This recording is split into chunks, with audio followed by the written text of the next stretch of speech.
오늘 본문 말씀 펴시겠습니다. 누가복음 18장 1절에서 8절입니다. 누가복음 18장 1절에서 8절 화면에 나와 있습니다. 또 말씀 가지고 계신 분들은 성경 통해서 저와 함께 한 목소리로 8구절 합독하시겠습니다. 시작.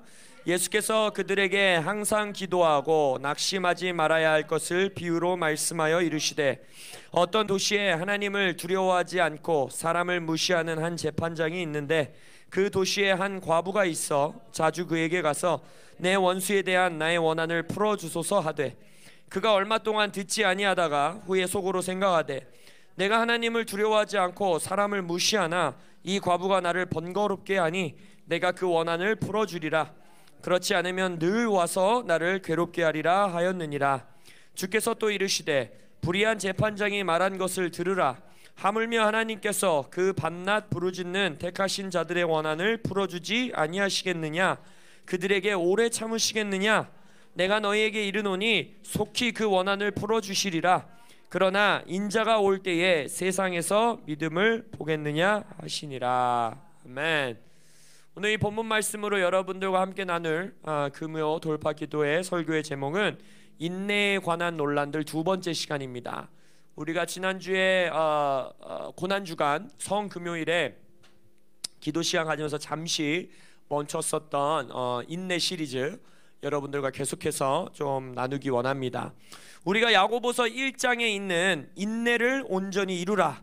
이는 너희로 온전하고 구비하여 조금도 부족함이 없게 하려 함이라 라는 하나님의 말씀을 붙들고, 여러분 인내라는 게 얼마나 영광스러운 일인지를 우리가 선포하며 배워가고 있습니다. 할렐루야. 인내를 온전히 이루는 자는 온전히 구비하여 조금도 부족함 없는 자가 된다고 했습니다. 할렐루야. 영어 단어는 뭘로 써있는지 아세요? 퍼펙트예요. 퍼펙트. 퍼펙트한 존재로 이 땅을 살아가기 원하십니까? 할렐루야. 완전한 자로 이 땅을 살아가기 원하십니까? 인내를 온전히 이루십시오. 인내를 온전히 이루십시오. 이 세상에서 인내는 미덕이 아니고 좋은 게 아니고 오히려 싫은 거고 피하고 싶은 거고, 인내를 이루는 상황에 내가 가기 싫은 거지만, 성경에서는 인내를 얼마나 능력이 있고 얼마나 영광스러운 것인지 야고보 사도를 통하여 우리에게 선포하고 계시다는 것입니다. 그래서 우리가 이 금요 돌파 기도의 시간에 계속해서 인내에 대해서 여러분들과 조금씩 나누고 있어요. 그래서 지난주에도 우리가 인내에 대한 논란을 나눴죠. 뭐였습니까? 지지난주에 2주 전의 말씀을 기억하신다면 참으로 저는 행복한 목사가 되겠죠. 그러나 여러분들이 기억하지 못해서 또 행복한 목사예요. 왜 그런지 아십니까? 똑같은 설교를 해도 항상 새로워요. 할렐루야. 우리 송중기 목사님의 명언이 있어요. 별로 설교 준비를 하지 않아도 될 것 같다고. 설교를 아무리 준비해도 잘 기억 못 하시는 것 같다고. 그래서 목사들은 행복합니다. 할렐루야. 인내의 논란이 뭐였어요? 내가 과연 기다리면서 하나님의 역사가 이루어지기를 기다려야 되는 시간인지, 아니면 내가 막 기도하고 씨름하고 금식하고 돌파하면서 막 나아가야 되는 시즌인지, 이 두 가지를 도대체 어떻게 분별하는가? 도대체 뭐가 인내인가? 이게 논란이었잖아요. 논란이 어떻게 종결됐습니까? 이것도 기억 못하시면 조금 문제가 있죠. 뭐였습니까? 하나님의 기다림은 수동적인 기다림이 아니다. 기억나십니까? 그래서 그 기다림의 단어가 히브리어로 뭐였죠? 출산을 기다리는 어머니, 그리고 높이 점프해서 빙글 돌아 착지하는 춤추는 자의 기다림. 기억나십니까? 모든 집중과 모든 에너지와 모든 힘과 모든 것을 기다림에 쏟아붓고 기도하고 돌파하고 금식하고 예배하고 말씀 선포하는 것이 하나님의 기다림이다. 그러니까 여러분의 삶에 모든 기다려야 되는 순간은 어떤 거예요? 치열한 거예요. 손 놓고 기다리는 기다림은 기다림이 아닌 거예요. 할렐루야. 여러분, 기독교인의 인생은 참으로 치열합니다. 피 튀기는 거예요. 근데 얼마나 감사해요. 예수님이 피를 다 튀겨놨으니까 우리에겐 승리밖에 없습니다. 할렐루야. 그래서 우리는 온 힘을 다해 인내할 수 있는 거예요. 근데 오늘의 논란은요, 실은 지지난주의 논란보다 더 큰 논란이에요. 수많은 교회들을 시험에 빠지게 한 논란입니다. 우리조차도 인생 살면서 이 논란에 대해서 한 번쯤은 고민하지 않은, 우리 좀 청년들은 젊어서 이 정도 수준의 삶의 어려움이 없었다면 이것까지는 고민 안 했을지 모르지만, 근데 우리 청년들도 다 했을 거예요. 바로 뭐냐면 이 구절이에요. 이 구절. 하물며 하나님께서 그 밤낮 부르짖는 택하신 자들의 원한을 풀어주지 아니하시겠느냐, 그들에게 오래 참으시겠느냐 질문하고 있단 말이에요. 도대체 어느 쪽이에요? 하나님이 오래 참으신다는 거예요? 아니면 오래 참지 않으신다는 거예요? 오래 참지 않으신다는 거예요? 그걸 어떻게 확신하세요? 예? 근데 앞에 과부도 엄청 오랫동안 쫓아다녔잖아요. 이제 여기서 시험이 드는 거예요. 이게 엄청난 논란인 거예요. 왜냐하면 지금 우리 주집사님 말씀해 주셨는데 오래 참지 않는다가 답일 것 같아요. 이 논리 전개상 그렇지 않습니까? 왜냐하면 이 재판장은 엄청 악한 재판장이었고 하나님을 두려워하지 않는 재판장이었고, 근데 이런 재판장도 막 지겨워서 야 제가 진짜 좀만 더 기다리면 아주 그냥 나를 말려 죽이겠다, 그러니까 어쩔 수 없이 그냥 내가 정의를 베풀어 줘야겠다 해서 정의를 베풀어 주지 않았냐. 그렇게 끈질기게 이 여인이 찾아갔을 때 과부가 그러면서 뭐라 그래요? 그런데 하나님은 너희들의 선한 아버지 아니냐? 그럼 밤낮 부르짖는 주의 백성들에게 오래 참겠니? 너희들을 하나님이 오랫동안 두시겠니? 이렇게 질문하고 있는 거잖아요. 그러면 이 논리 전개상 당연히 답은 뭐여야 돼요? 오래 참지 않으신다는 거죠. 그래서 그 다음 구절에 말하잖아요. 내가 너희에게 이르노니 속히 그 원한을 풀어주시리라. 할렐루야. 이게 정당한 논리 전개인 것 같아요. 근데 문제는 이거예요. 여러분의 삶에 속히 응답이 안 오잖아요.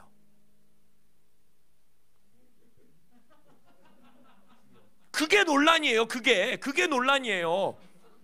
딴 게 논란이 아니야. 성경 해석이 어려워서 논란이 아니라 해석이 너무 쉬워서 논란이에요. 분명히 오래 안 참는다 그랬는데 내가 하나님 명단에서 누락이 된 건지, 아니면 내가 지금 밤낮 안 부르짖고 있다는 건지, 그것까지도 차라리 괜찮아. 더 무서운 건 뭐예요? 내가 택하신 자가 아닌 건지. 이게 어마어마한 논란이란 말이에요. 인내를 온전히 이루기 위해서 이 논란에 대한 해결을 하지 못하면 온전히 이루는 게 도대체 언제까지인지 어떻게 아냐는 거예요. 이 질문에 대해서 두 개의 한번 질문을 해볼 거예요. 만약 아무튼 논리 전개상 오래 참지 않는다가 답인 것 같아. 그리고 뒤에 성경 구절도 보니까 원한을 속히 풀어주신대. 자, 그럼 여기서 왜 이게 논란이 되냐? 첫 번째, 정서적인 논란이 돼요. 정서적인 논란. 뭐냐면 지금 우리가 방금 말한 거예요. 아니, 주님께서 사랑하는 택하신 자들을 위해 오래 참지 않으신다는 것이 진리라면 도대체 나는 뭐냐는 거예요. 나는 이게 정서적으로 너무 힘들다는 거예요. 하나님이 나에게 화가 나셨나? 하나님이 나는 별로 안 사랑하시나? 나는 택하신 자가 아닌 건가? 내가 지금 숨겨놓은 죄가 있나? 나도 모르는 죄가 있나? 내가 이 성경에 나오는 과부같이 열심히 기도를 안 했나? 밤낮 부르짖질 않았나? 그래서 내 삶에 이렇게 속히 응답이 오지 않는가? 라는 이 해결되지 않는 정서적인 논란이 있단 말이에요. 근데 정서적인 논란도 힘든데 또 문제가 뭐냐면 신학적인 논란이 생겨버립니다. 바로 뭐냐면 신학적으로 이것이 하나님이 속히 응답하는 것이 성경적 진리라면 신학적으로 기도의 응답에 대한 두 양극단이 생겨버릴 수가 있어요. 바로 뭐냐면 첫 번째는 너희들이 올바른 기도를 드리면 하나님이 즉각 응답하셔 라는 기도의 응답에 대한 하나의 진영이 생겨요. 왜냐? 하나님이 속히 응답하신다 했으니까. 만약 하나님이 속히 응답하시지 않는다면 지금 너희들은 뭔가 잘못된 기도를 하고 있는 거야.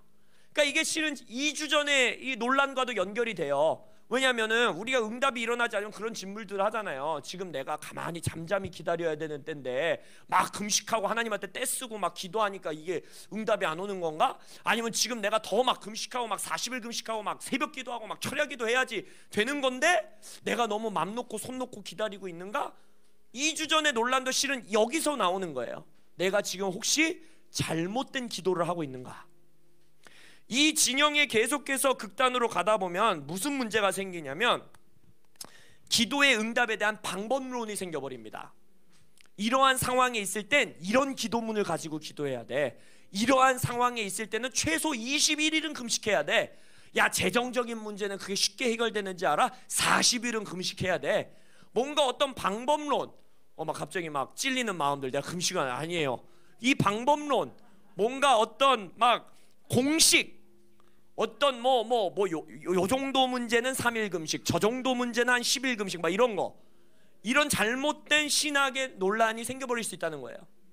근데 또 하나의 극단은 뭐냐면, 야, 속히 응답하신다는 게 하나님이잖아. 그러니까 네가 해야 되는 건 그냥 밤낮 부르짖는 거야. 그럼 응답은 하나님께 달려 있는 거야. 그럼 이 기도의 신학의 문제는 뭘까요? 기도를 안 해. 그것도 문제야. 근데 기도를 열심히 해도 문제가 있어요. 뭘까요? 응답을 못 받아도 그거에 대해서 개의치 않아요. 어떤 상황이 발생되냐면 기도했다는 사실 자체에 만족해버려요. 그래, 내가 해야 되는 건 그냥 밤낮 부르짖는 거니까, 그것만 하면 되니까, 나 오늘도 기도했으니까, 이번 달도 나 금식했으니까, 나 이번에도 철에 안 빠졌으니까, 나 기도하고 있는 거 하나님이 아시니까 언젠가 응답하겠지. 이쪽 극단에 있는 사람은 아까 말한 것처럼 맞아요. 기도를 안 해버릴 수도 있어요. 하지만 또 다른 문제는 기도를 아무리 열심히 해도 내 삶에 하나님의 역사가 나타나지 않고, 응답이 되지 않고, 기적이 일어나지 않고, 하나님의 역사가 나타나지 않아도 그거에 대해 마음이 어렵지가 않아요. 되게 어려워야 돼요. 실은 여러분, 예수님이 뭐라 그랬어요? 내 이름으로 너희들이 구하는 것은 하나님이 어떻게 하신다고 그랬어요? 다 이루어 주신댔잖아요. 기도 응답은 우리에게 달려 있는 거예요. 할렐루야. 그러니까 지금 이 두 가지의 신학적 논란도 양극단으로 빠지면 다 틀려버린다는 거예요. 그러니까 이 논란을 정말 우리는 잘 다루어야 돼요. 자, 그러면 이것에 대한 논란을 해결하기 위해서는 첫 번째 요구되어지는 것이 있습니다. 바로 뭐냐면 이 구절을 제대로 번역해야 돼요. 여러분, 성경에는 여러분이 신학교를 가면 성경에 몇 구절 되지는 않지만 소위 말하는 난해 구절들이 있어요. 난해 구절들. 이게 뭐냐면, 여러분 이거 아시죠? 성경은 처음에 무슨 한글 영어로 써진 건 아닌 거 아시죠?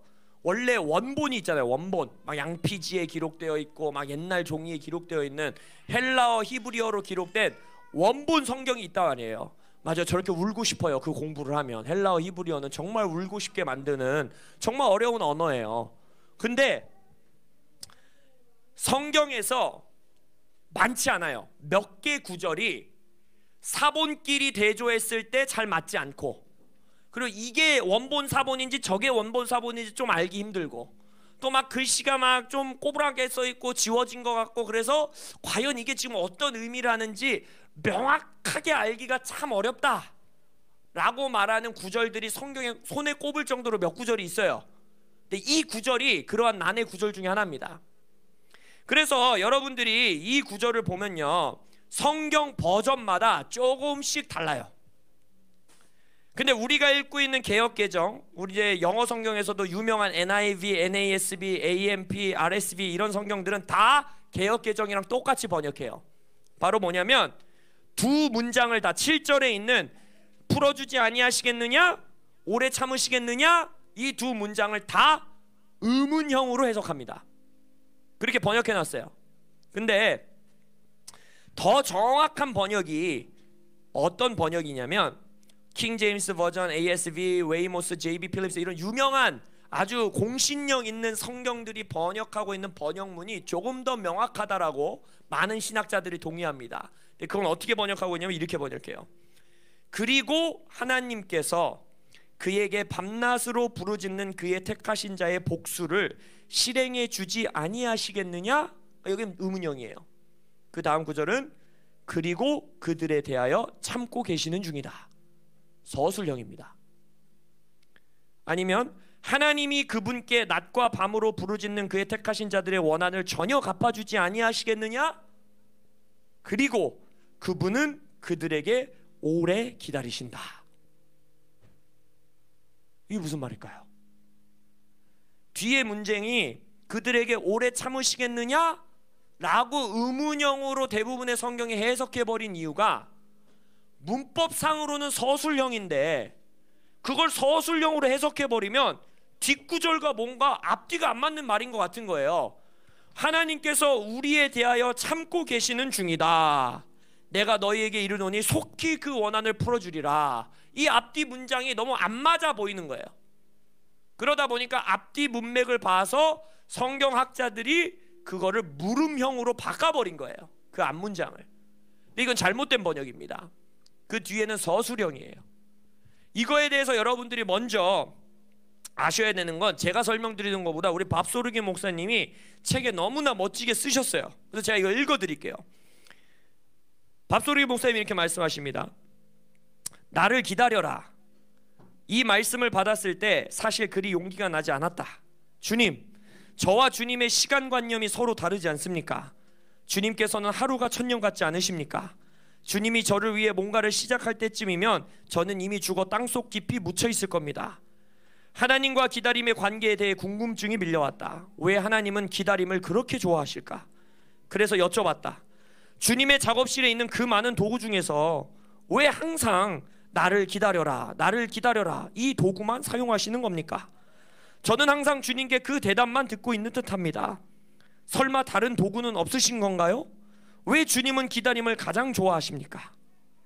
중요한 답을 얻게 되는 중요한 질문이다. 하나님이 사랑하는 택하신 자를 오래 기다리게 하시는 이유는 기다림 그 자체에 전략적 목적을 심어 놓으셨기 때문이다. 이게 무슨 말이냐면 야고보서 1장 4절에서 뭐라고 했습니까? 인내를 온전히 이루라. 그러면 너희들이 온전히 구비하여 조금도 부족함 없는 자가 되리라. 하나님의 목적은 여러분들을 조금도 부족함이 없는 자로 만드시는 겁니다. 그렇기 때문에 여러분, 우리에게 인내의 끝이 언제입니까? 우리의 관념 안에서 우리의 인내가 이제 완성됐다라고 생각하는 때가 언제예요? 문제 해결됐을 때, 그죠? 내가 기도하는 기도 제목이 이루어졌을 때 내 인내가 완성됐다라고 생각합니다. 근데 그거는 성경의 인내가 아닙니다. 왜냐하면 그 인내는 이미 예수님이 이루셨기 때문입니다. 여러분의 삶의 모든 죽음으로 인하여 이루어지는 모든 문제의 해결은 이미 예수님이 십자가에서 완성하셨어요. 그것은 여러분의 인내의 목적이 아닙니다. 여러분의 인내의 목적은 원한을 풀고 문제를 해결하고 내 삶의 기도 제목을 이루어내는 것이 인내의 목적이 아니에요. 우리의 인내의 목적은 철저하게 무엇이다? 내가 온전히 구비하여 조금도 부족함이 없는 존재가 되는 겁니다. 그렇기 때문에 하나님은 택하신 자들의 원한을 풀어주시는 건 예수님의 십자가의 인내의 완성의 공로로 반드시 이미 주어지는 거예요. 그러니까 이 원한을 풀어주시겠느냐 아니냐 이 질문은 이미 답이 나와 있다라는 거예요. 여러분이 인내하면은 이루어지고 안 인내하면 안 이루어지는 문제가 아닌 거예요. 원한은 예수가 이미 풀어주셨습니다. 할렐루야. 그러나 여러분이 이 땅에서 온전히 구비되어 조금도 부족함이 없는 존재로 이루어지는 것에 있어서는 여러분이 온전히 이루어야 되는 인내가 남아있다라는 거예요. 그래서 하나님에게는 여러분을 오래 기다리게 하는 것 자체에 가장 중요한 목적을 심어 놓으셨다라는 겁니다. 여러분, 여러분의 삶에는 인내의 상황이 반드시 주어지고 인내 자체가 하나님의 목적입니다. 할렐루야. 갑자기 이 설교가 이제 힘없는 설교가 된 것 같으십니까? 뭐야, 그럼 오래 기다려야 된다는 거야? 아니 아까 앞에서 막 원한을 속히 풀어주실 것 같이 얘기하시더니 인내하셔야 된다는 거예요? 여기서 논란이 일어나는 거예요. 그래서 여러분, 근데 첫 번째 답은 그렇다입니다. 하나님은 인내 자체의 목적을 숨겨 놓으셨습니다. 인내를 온전히 이루셔야 됩니다. 근데 여기서 끝나면 참으로 섭섭해할 주님의 백성들을 하나님이 너무나 잘 아시기 때문에 인내의 열매에 대해서 다음 구절에서 말씀해 주신 거예요. 그 인내를 온전히 이루어내는 그리고 그분은 그들에게 오래 기다리신다. 이 하나님의 오래 기다리심을 온전히 이루어낸 하나님이 사랑하는 택하신 자들을 위하여 하나님은 어떻게 일하시는가? 내가 너희에게 이르노니 속히 그 원한을 풀어주리라. 이게 무슨 말일까요? 뭐야, 앞에서는 오래 참으신다고 그러더니 왜 뒷구절에서는 또 원한을 속히 풀어주신대? 이게 무슨 말이야? 하나님이 여러분에게 오래 참으시는 이유는 속히, 이 속히를 잘 생각하셔야 돼요. 오래 참으셨는데 오래 참으시는 것 가운데 하나님이 역사를 이루셔서 한순간에 그 원한을 풀어주실 때까지 기다리신다는 거예요. 또 하나의 목적, 인내의 목적이 뭐냐면 이 다음 구절에서 말하는 것처럼 빠르게, 놀랍게, 영광스럽게, 인간은 이루어낼 수 없게 오직 하나님이 하셨다라는 것이 드러날 정도의 속도로 이 원한을 풀어주시기 위하여 우리에게 오래 참으신다는 겁니다. 밥소르기 목사님은 이것을 어떻게 묘사하냐면 느닷없는 기적이라고 묘사하십니다. 여러분, 성경에서 보면요, 하나님이 되게 좋아하시는 단어가 하나 있습니다. 뭔지 아십니까? 서든리예요. 서든리. 호련히. 성령도 오순절날 호련히 임하고 가만히 계시다가 급작스럽게 막 일하시고, 이 급작스러운, 와 이거는 정말 하나님이 하셨구나, 야 이거는 기적이구나, 야 이거는 하나님의 능력이구나 라고 말할 수밖에 없는 느닷없는 기적을 여러분들의 삶에 이루시기 위하여 하나님이 오래 참으신다는 거예요. 할렐루야. 신나는 일 아닙니까? 그래서 우리에게 주어지는 원한을 풀어주는 이 응답, 소위 말하는 우리의 기도 응답은 나의 노력, 인간의 어떠함, 내가 기도를 많이 했네, 적게 했네, 금식을 많이 했네, 적게 했네, 뭘 했네, 안 했네, 이런 걸로 주어지는 응답이 아닌 하나님의 영광이 극대화해서 드러날 수 있는 속히 응답하시는 그 응답을 우리에게 주기 원하신다는 거예요. 할렐루야. 호련히 임하시는 하나님의 기적을 경험하는 여러분들 되시길 예수 이름으로 축원합니다. 여러분의 재정의 영역에, 여러분의 가정에, 여러분의 삶에, 여러분의 인생에 서든리의 순간들이 있으시길 예수 이름으로 축복합니다. 근데 그것을 누가 누리느냐? 오래 참으시는 하나님이 주시는 인내, 그것을 온전히 이루는 자들이 이루어내는 것입니다. 이렇게 생각한다면, 이게 과연 진리라면 여러분 인내의 시간이 조금 더 기대되지 않으십니까?